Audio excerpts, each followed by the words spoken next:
Olá para você que me acompanha aqui no canal do meu tio Oscar. Hoje a gente vai analisar mais uma obra de John Ford, A Longa Viagem de Volta, de 1940.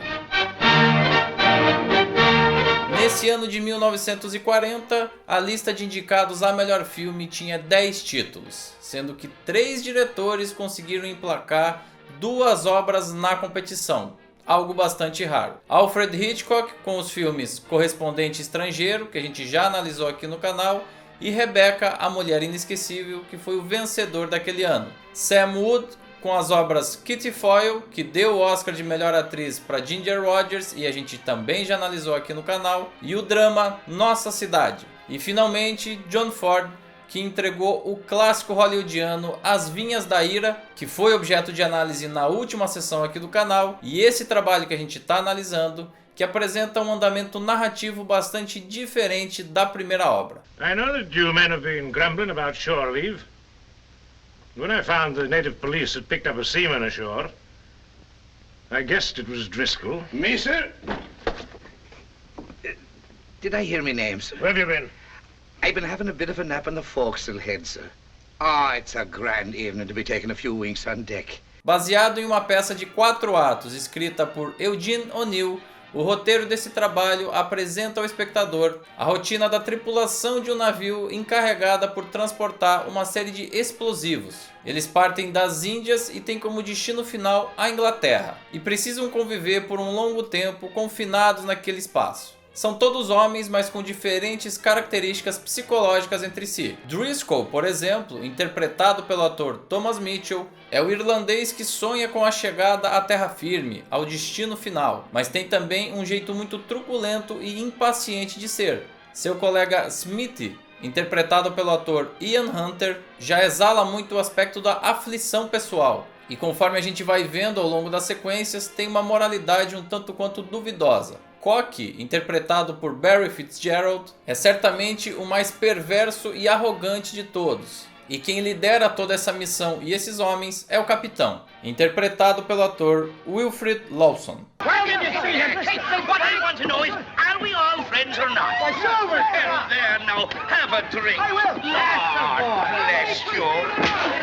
Ainda que aqueles homens tenham características próprias muito diferentes, todos eles acabam corroborando para um ambiente nocivo e destrutivo a bordo daquele navio. As relações interpessoais ficam muito prejudicadas ao longo da viagem, sendo que a exceção nesse sentido é o personagem de Olsen, um tripulante mais jovem e não contaminado pela malícia que a idade acaba trazendo. Além disso, ele é corporalmente avantajado, forte e de boa índole, servindo inclusive como mediador de vários conflitos que vão acabar surgindo. Ironicamente, inclusive, ele é o único dali que pode dizer que tem uma casa, um lar, uma terra, uma família que espera ele tão logo ele chegue no destino. American port first for cargo, then we go home. Then I go home. Time to turn in, Smitty.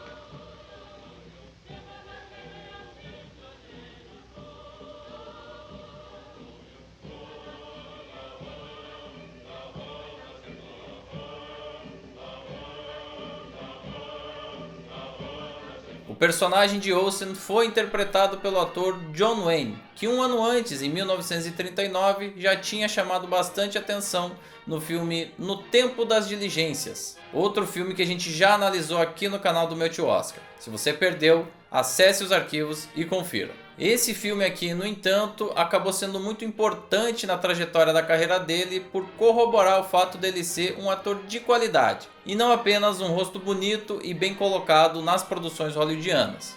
E de fato, nesse trabalho ele acaba se destacando pela camaradagem, pela empatia e principalmente pela inteligência. Ele é claramente diferente do restante dos homens ali da tripulação, e ainda que esse elenco tenha nomes bastante fortes para a época, ele é certamente o que mais se destaca. Também é importante salientar que esse John Wayne que a gente vê no caso desse filme não lembra em nada aquele cowboy famoso de outros tantos sucessos que ele interpretaria nas décadas seguintes.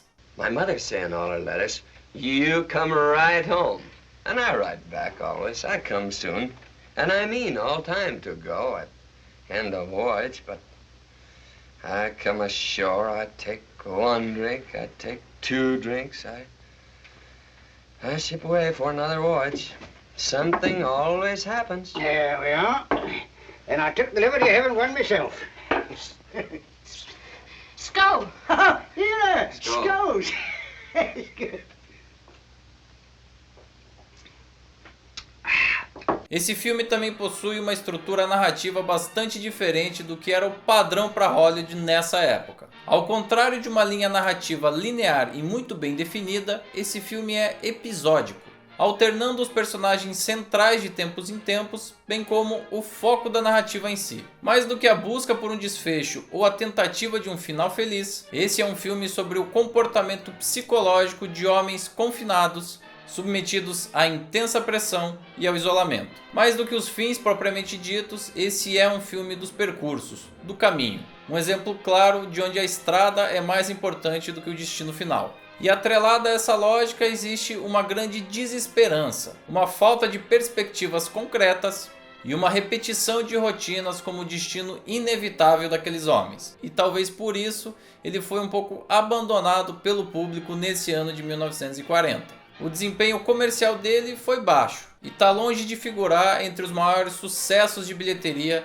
da carreira do diretor. Nearly 8 bells, Scotty. Rise and shine, Ollie. Come on, you guys. Shake a leg. Get out of there. Fog still think? Sure, cut it with a knife. Bloody hate the fog unless you can hear the foghorn. Well, what do you want to do, Cocky? Whistle up a few submarines? Blasted U-boats. I hope the British Navy sinks them all. Not only the submarines we have to fear. That's what I'm thinking. Oh, you don't have to worry about mines as far out as this. I wasn't thinking of mines either. Your will, Ollie?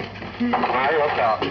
Uma vez que o filme foi lançado no início da Segunda Guerra Mundial, é inevitável que ele tenha também alguma relação com os símbolos políticos dessa mesma época. Como bem apontou décadas mais tarde Andrew Sinclair, um dos biógrafos do diretor John Ford, o filme foi realizado com a intenção consciente de evocar o patriotismo inglês nesse período. Tanto Ford quanto também o roteirista desse filme, Dudley Nichols, e ainda o produtor Walter Wenger se opunham fortemente ao regime autoritário de Hitler e perceberam que os símbolos inseridos nesse trabalho fariam dele também um filme de guerra.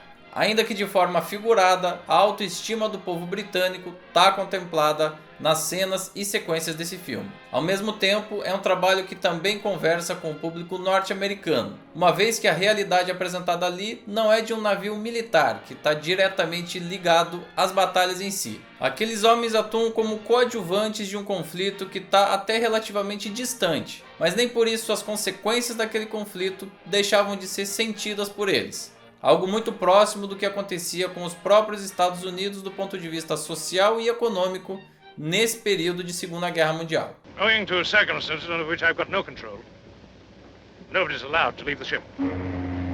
May I ask, sir, why are we deprived of shore leave? For your own safety. I don't want the cargo talked about ashore. I think I can be trusted, sir. When you're drunk? I maintain, sir, that we're entitled to one night ashore before sailing. Yeah, I maintain you've said enough, Smith. I'm as interested in the welfare of my ship's crew as you are. No more of you left. Go on, back to your work.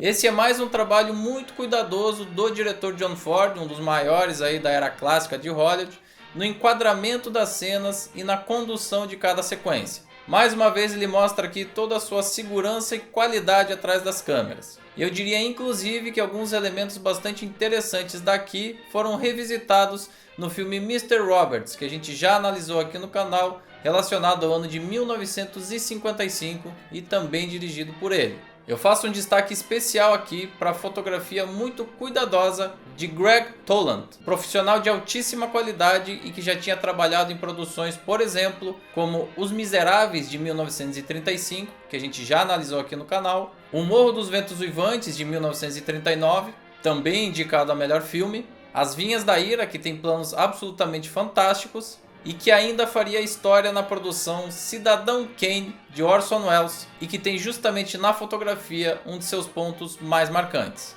Novamente aqui ele usa os elementos das sombras e das penumbras, catalisadores do humor contido naquele contexto social.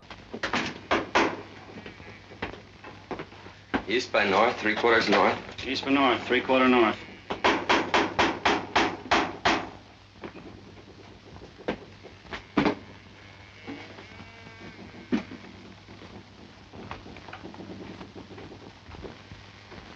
A Longa Viagem de Volta não é um filme capaz de agradar um amplo espectro de público, mas na época do lançamento ele foi extremamente bem recebido pela crítica. Realmente ele carrega alguns adjetivos muito positivos e foi um dos pontos altos das carreiras tanto de John Ford como também de John Wayne. Também é um importante registro histórico daquele período inicial da Segunda Guerra Mundial. Um filme um pouco mais difícil e talvez por isso menos conhecido dessa safra de 1940. Pela Academia foram 6 indicações ao Oscar: melhor filme, melhor roteiro, melhor fotografia em preto e branco, melhor montagem, melhores efeitos especiais e melhor trilha sonora original. Um número considerável e maior inclusive do que muitos outros filmes indicados na categoria principal e que se tornariam consagrados nas décadas seguintes. Do you smell the land, Smitty? Aye, a day and a night now. Don't let it trouble you, Smitty. Crew don't let on. But they're always kind of nervous when they get into the war zone first time. Thanks for the compliment, Donkeyman. I hope you won't tell anyone you saw me shaking with fear. Oh, I didn't. Haven't you ever needed a drink? Haven't you felt every nerve in your body demanding whiskey? Haven't you felt like screaming because... Oh, what's the use of talking about it? E você aí, o que achou desse trabalho? Muito difícil de absorver ele? Qual é a sua opinião em relação à obra geral aí de John Ford?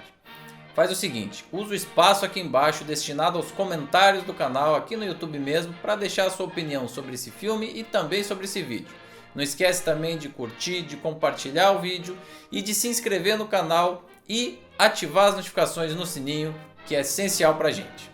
Seguimos analisando os filmes indicados a melhor filme pela Academia no ano de 1940 e a próxima sessão aqui do canal vai ser a comédia Núpcias de Escândalo, que traz no elenco ninguém menos do que Cary Grant e Katharine Hepburn. Produção MGM, tá show de bola e eu te espero aqui.